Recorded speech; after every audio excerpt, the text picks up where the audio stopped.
श्री ब्रह्मचैतन्य महाराज गोंदवलेकर यांची प्रवचने. नाम व भगवंत. राम राम म्हणून राम कसा भेटेल या विचारण्याला काहीच अर्थ नाही. उलट असे म्हणता येईल की राम राम म्हटल्याशिवाय राम भेटणेच शक्य नाही. व्यवहारातही आपला हाच अनुभव आहे.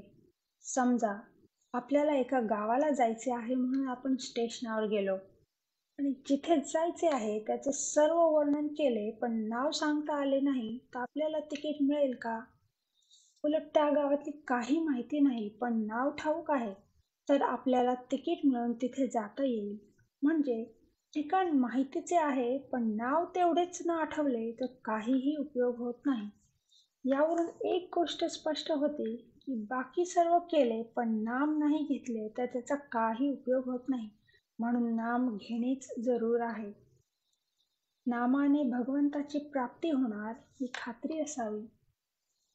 भगवंताच्या नामाची गरज दोन तऱ्हेने आहे. एक, प्रपंचाचे स्वरूप कळण्यासाठी आणि दुसरी भगवंताच्या प्राप्तीसाठी.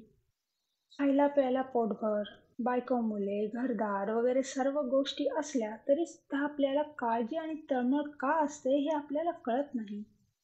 याचा अर्थ दुःखाचे खरे स्थान कोठे आहे हे कळत नाही.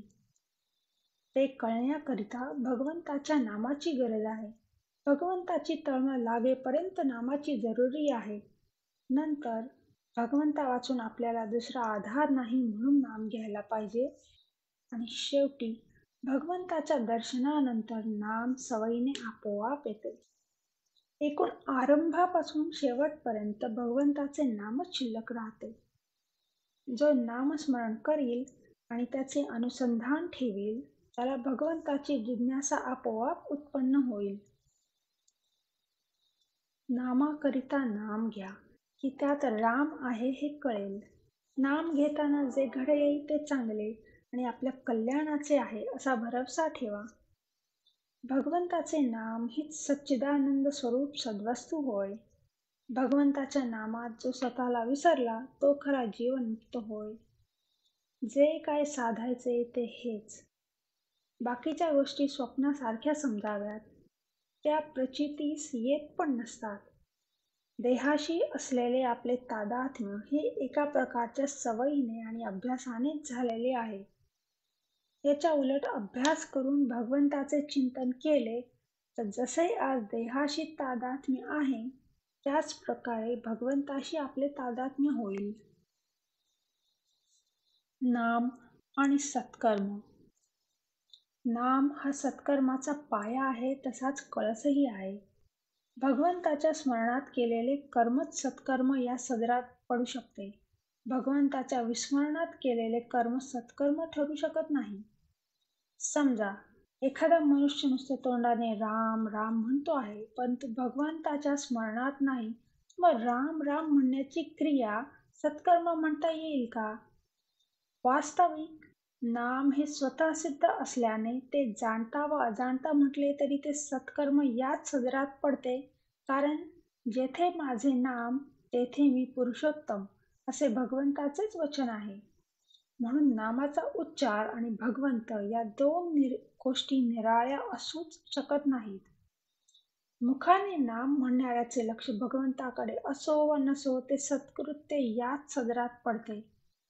इतर कर्मे आणि नाम घेण्याचे कर्म यात जो मोठा फरक आहे तो हाच की इतर कर्मांना पूर्णत्व किंवा सत्यत्व नामाने येते तर उलट पक्षी नाम आणि अपूर्णत्व या गोष्टी एकत्र संभवतच नाहीत.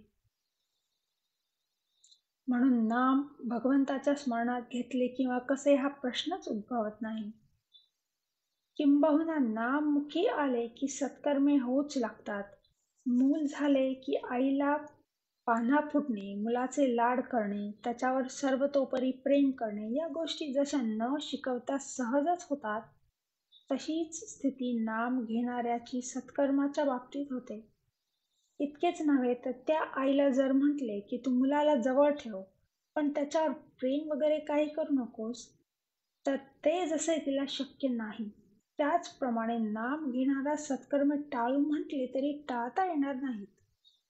सत्कर्मी फळाला आली असे केव्हा म्हणता येईल? तर भगवंताचे नाव मुखी येईल तेव्हाच. परमात्म्याने आपल्याला सांगून ठेवले आहे की तू माझा व्हावास असे तुला वाटते आहे ना, मग तू प्रपंच अति दक्षतेने कर.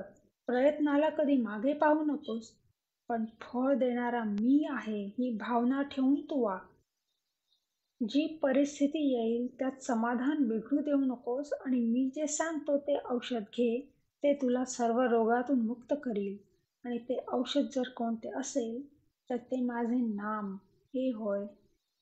त्या नामाचा खरोखर तुम्ही अभ्यास करा. तुम्ही सर्वांनी असा निश्चय करा की नामाशिवाय जगणे हे खरे नाही. नामाशिवाय जगू नये असे मला खरोखर मनापासून वाटते. नामावरची निष्ठा कसे काम करते हे निष्ठेने काम घेणाऱ्यालाच कळेल. नामाचे प्रेम ज्याला लागले त्याच्या मागे परमात्मा उभा राहिला हे अगदी सत्य. सत्य सत्य सत्य त्रिवाचा सत्य सांगतो. म्हणून आवडीने आणि प्रेमाने भगवंताचे नाम घ्या.